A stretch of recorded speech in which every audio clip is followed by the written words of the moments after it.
Hi everyone and welcome to this video. As you can see, the location is different because I'm currently moving away from Dubai with my family.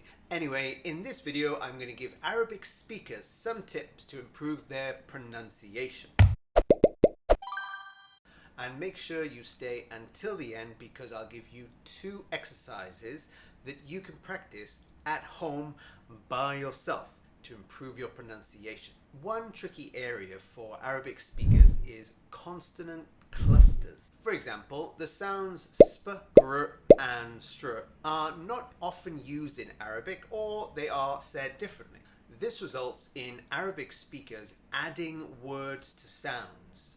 For example, stress becomes estress, strange becomes estrange, grey becomes girey, and grand becomes giran. So this is one important area to focus on in your pronunciation, and if you can think of any more examples, please let me know in the comments because this will really help other people improve their pronunciation. Up next is the difference between P sounds and B sounds.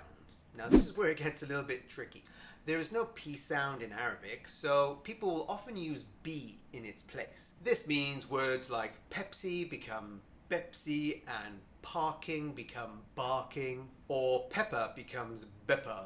The P sound is unvoiced, so we make the sound by gently closing our mouth and pushing air through our lips. Here is a tip that you can try to know that you're making the sound correctly. Place your hand against your throat, not too much, just a little bit. Just place your hand here gently, then say the word pie, place, pepper. And when you say these words, you should feel no vibration in your neck. Pie, place, pepper. The P sound, you will feel nothing here. The focus is on your mouth and your lips right here.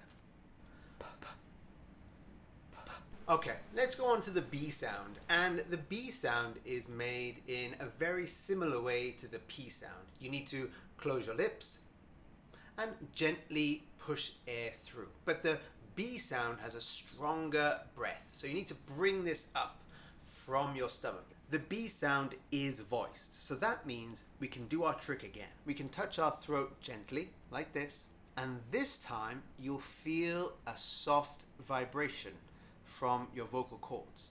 Bat, blue, broken, b, b, b.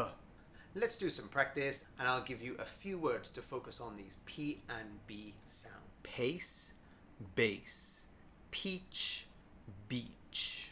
Of course, these sounds take practice. It's not something that you'll just magically do right away. Just like when you go to the gym, you have to keep going to build your muscles.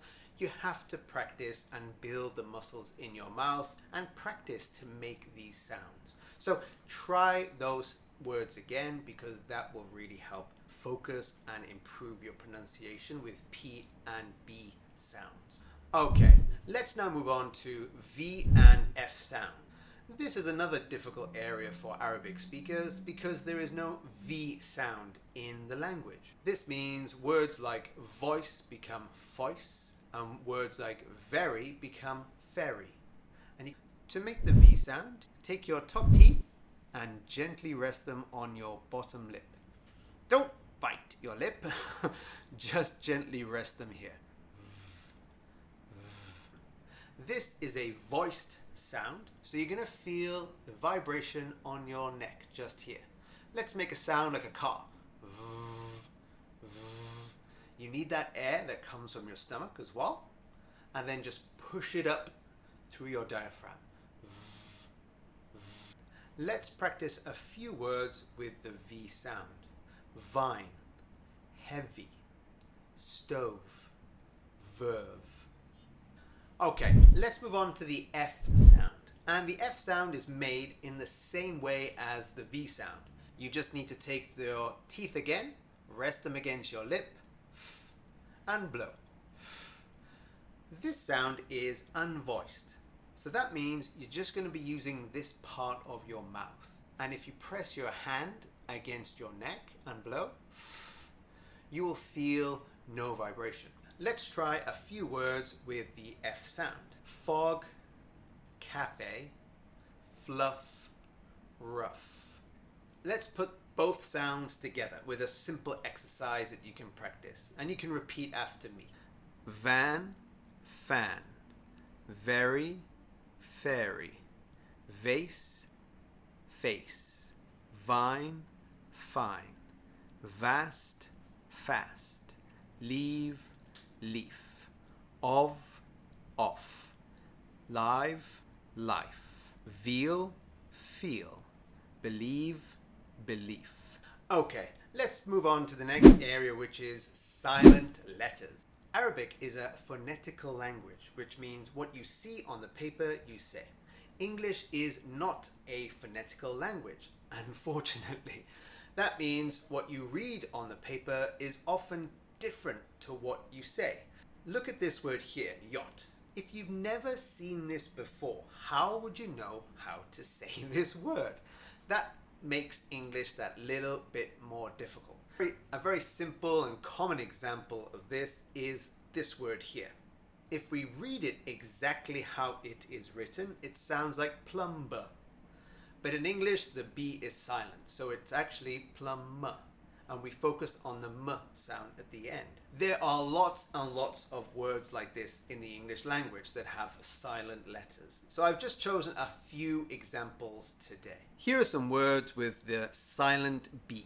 Climb, debt, doubt. Here are some words with a silent D sound. Bridge, sandwich, Wednesday. Like I said, there are lots of words like this in the English language where the spelling doesn't match how we say it. Stay tuned until the end because I'll give you a quick tip to find out how these words are pronounced. Okay, the last major point in this video is intonation and stress. All languages have a special rhythm to them. If I say the Arabic phrase salam alaikum, maybe I'm saying it correctly, but I'm sure when you listen to this, you're thinking, wow, his pronunciation is terrible. I agree. But that's because I'm using my English pronunciation. I'm using the rhythm of English to say an Arabic word, which makes it sound strange to your ears, especially if you're an Arabic speaker. Arabic has less intonation and stress compared to English. So when Arabic speakers speak English, it can sound a little bit monotone and flat. This means that questions become statements. A question like, can I have a coffee? Sounds like, can I have a coffee?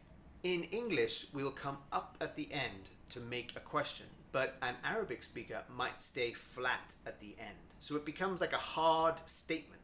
To an English speaker, this sounds a little bit rude and abrupt, and almost like you're a little bit angry. Let's practice a few example questions and listen for the intonation at the end where I go up and try to follow along. Excuse me, where is the station? What time is it? Could you help me, please? Okay, so we've covered 4 big issues to help you improve your pronunciation. As promised, I have 2 big tips to help you practice this pronunciation at home. Here is the first big tip. As I said before, there are lots of English words and it's difficult to understand the pronunciation of each word just by reading it. So my quick tip is go to Google, type the word that you want to find out and press the word meaning after. When you do that, Google will bring up a little box. You'll be able to press play and listen to the pronunciation. You can also watch the mouth. It's a great little tool to help you get an idea about how to say these words. Okay, here's my top tip number 2. I've got a small paragraph for you, and this paragraph contains all the major sounds that you can practice. I'll read this for you, and then at home you can practice reading it and practicing these sounds. There was a grey dog that barked in the park because there was a leaf on the floor which caused us to leave. Then we met a very nice woman who played with a blade and was dressed like a fairy. She asked us to cross the vast park and climb over the bridge to buy a sandwich and a Pepsi. No doubt Wednesday was full of stress and strange things. Okay, that's all for today. If you have any questions or ideas, please let us know in the comments below, and see you next time. Goodbye.